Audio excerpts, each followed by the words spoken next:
আজকের ব্লগটা শুরু করলাম একদম আমার প্রতিদিনের মতো। একটা সাধারণ সকাল কিন্তু ভীষণ ব্যস্ত আর বাস্তব জীবনের গল্প নিয়ে। দিনের শুরুতে রান্নাঘরে ঢুকে পড়লাম। নিজের হাতে রান্না করার মধ্যে যে একটা আলাদা ভালোবাসা থাকে, সেটাই হয়তো যারা করে তারাই বুঝবে। Hello everyone, welcome to my blog. তো তোমরা যদি ফেসবুক থেকে ব্লগটা দেখে থাকো, অবশ্যই কিন্তু রিকোয়েস্ট করবো একটু ফলো করে পাশে থেকো।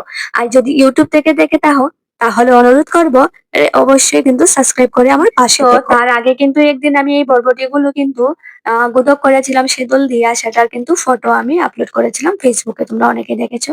তো সেখান থেকে ২-৩ টা রয়ে গেছিল। তো সেটাই ভাবলাম যে আজকে একটু ভাজা করে নিই। তো তার জন্য ছোট, ছোট করে কেটে নিয়েছি আর এদিকে আলুগুলো কেটে নিয়েছি। আর এদিকে দেখো কত তাড়াতাড়ি করে কাটছি, তারপরেও কিন্তু সময় যেন আমাকে একদম তাড়া করছে। তো দেখো এরই মধ্যে চলে আসলো জল, আর এখন জলগুলো উঠাতে হবে সব কাজ ফেলে। আগে আমি জল উঠাতে বসলাম, কারণ জলটা চলে গেলে আর পাওয়া যাবে না। আর বিদেশে এরকম জল ছাড়া কিন্তু একদম চলা খুবই মুশকিল। তো যাই হোক, জলটা উঠিয়ে এখন চলে আসলাম আবারও রান্না করে।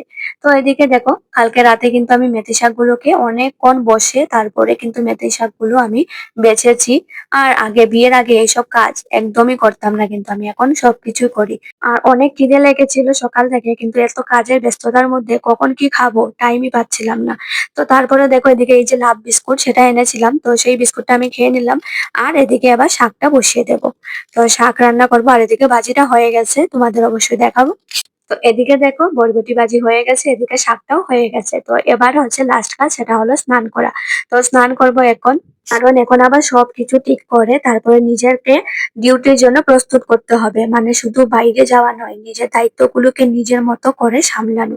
তো তোমাদের কাছে আমার ছোট্ট একটা অনুরোধ, ভিডিওটা দেখে অবশ্যই কিন্তু কমেন্টে জানাও তোমাদের দিনটা কেমন কাটে, আর অথবা ব্লগের কোন অংশটা তোমাদের সবচেয়ে ভালো লেগেছে। আমি তোমাদের কমেন্ট গুলো পড়বো, আর পরের ভিডিওতে সেই কমেন্ট গুলো স্ক্রিনশট করে দেখাবো আর পড়ে শোনাবো। এবার আমি ডিউটিতে চলে যাব। তো এই ছিল আমার সারাদিনের ছোট্ট একটা ব্লগ। কেমন লাগলো অবশ্যই জানিও। টাটা।